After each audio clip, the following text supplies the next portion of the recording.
फारबिसगंज अनुमंडल प्रशासन ने नशे के एक बड़े रैकेट को नस्तानाबूद किया है। ये लोग काली मेला ग्राउंड वार्ड संख्या 1 में अवैध रूप से अतिक्रमण कर घर बनाकर रह रहे थे और नशे के व्यापार को अंजाम देते थे। प्रशासन ने इनके घरों के ऊपर बुलडोजर चलाकर उसे जमींदोज किया। अनुमंडल प्रशासन की ओर से चलाए गए अतिक्रमण मुक्त अभियान में यहाँ रह रहे कुल 44 परिवारों के घरों को खाली कराया गया है। वहीं यहाँ रह रहे 11 भूमिहीन गरीब परिवार को दूसरी जगह जमीन मुहैया कराया गया है। एसडीएम शैलजा पांडे, एसडीपीओ मुकेश कुमार और साहा और फारबिसगंज थानाध्यक्ष राघवेंद्र कुमार सिंह की अगुवाई में भारी संख्या में पुलिस बलों के और प्रशासनिक अधिकारियों की मौजूदगी में वर्षों से अतिक्रमण कर रहे इन लोगों के घरों पर बुलडोजर चलाकर उसे नस्तोनाबूद किया। मौके पर मौजूद नगर परिषद के कार्यपालक पदाधिकारी सूर्यानंद सिंह के निर्देश पर नगर परिषद के कर्मचारियों ने जमींदोज हुए घरों के सामानों को हटाया। बता दें कि यहाँ रह रहे लोग नेपाल से भारी मात्रा में अवैध नशीली पदार्थों को लेकर यहाँ से बिक्री करते थे। मेला ग्राउंड का यह क्षेत्र अपराध का अड्डा बन गया था। इन लोगों के सूखे नशे से शहर के आधे युवा आबादी चपेट में आ गए थे। चूँकि ये लोग सरकारी जमीन पर इस तरह का कार्य कर रहे हैं, इसलिए पुलिस की कार्रवाई से भी बच रहे थे, जिसके बाद प्रशासन ने अतिक्रमण जमीन को खाली कराने का फैसला लिया। इस दौरान लोगों ने पुलिस टीम पर हमला भी किया, जिसमें कई पुलिसकर्मियों को चोट भी लगी है। मौके पर मौजूद एसडीएम शैलजा पांडे ने बताया कि काली मेला ग्राउंड वार्ड संख्या 1 में सरकारी जमीन को अवैध रूप से अतिक्रमित कर रखा गया था। बार बार अतिक्रमित जमीन खाली करने की नोटिस भी दी गई थी। बावजूद इसके कब्जाधारियों ने जमीन को कब्जा कर रखा था, जिसको लेकर पहले सूचना देते हुए अतिक्रमित जमीन को खाली करवाया गया। उन्होंने फिर से जमीन के अतिक्रमण पर कानूनी कार्रवाई करने की बात कही है।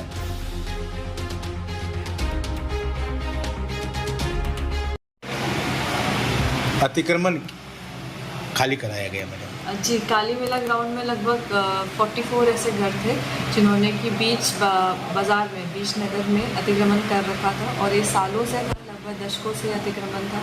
और वहाँ से ये भी रिपोर्ट्स आ रहे थे कि बहुत ही संदिग्ध चीज़ें जैसे स्नैक और इलीगल शराब, इन सब का वहाँ पे जो है कारोबारी चल रही है, जिससे कि जो फारबिसगंज का युवा है वो भी ख़राब हुआ जा रहा है और बिल्कुल विधि व्यवस्था की स्थिति ख़राब हो चुकी है। तो उसको आज हमने जो है डीएसपी और वहाँ पे जो मैजिस्ट्रेट थे, सीओ, एसएचओ, इन सब के साथ, टीम के साथ उसको हटाया है। मैडम काफ़ी लाठियाँ भी चली, कई पब्लिक को भी चोटें आई हैं, पुलिस वाले भी घायल हुए हैं जी। क्या मामला है? नहीं, जहाँ तक कोशिश रही है कि शांतिपूर्वक तरीके से ही हो और लाठी ना चली जाए। और किसी को अगर ऐसा हुआ भी है तो वहाँ पे हमारी मेडिकल टीम भी थी। तो हमने कोशिश किया है, क्योंकि हमने ये जो है दिसंबर से शुरू कर दिया था उसका नोटिस करना, नापी करना, तो उनको लगभग 6 महीने का टाइम हमने दिया था और ये बताने के लिए। और जहाँ तक देखा जाए तो शांतिपूर्ण तरीके से ही ज़्यादा कुछ हुआ है। अगर ऐसा कुछ हुआ है, किसी को हताहत हुई है, तो उसके लिए मेडिकल टीम से हमारी थी वहाँ पे।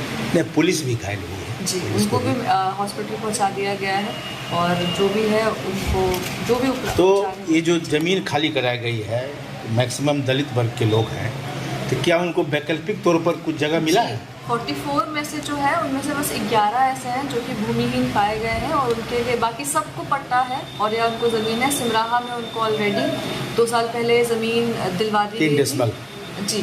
और जो बाकी 11 है उनके लिए भी ज़मीन चिन्हित की गई है। तो आवास तो उनको मिले, मतलब ज़मीन तो मिलेगी। इसके साथ साथ हमने वीडियो को बोल दिया है कि PMAY में भी उनको जो बेनिफिट है वो भी दिलाया जाए, क्योंकि अभी नया नाम जोड़ा जा रहा है तो उसमें भी उनका नाम जोड़ा जाएगा और उनको पूरी सहायता जो है वहाँ पे सिमराहा में बसा के उनको पूरी सहायता दी जाएगी। टोटल 44 फैमिली ही थे जी। तो आगे में सर ये जो अतिक्रमण मुक्त हुआ है, उस पर कुछ योजना है क्या? अभी तो उसका घेराबंदी की जाएगी नगर परिषद के द्वारा। उसके बाद ये डिपेंड करता है, या तो सम्राट अशोक भवन बनेगा, तो कोई पार्क का निर्माण किया जाएगा।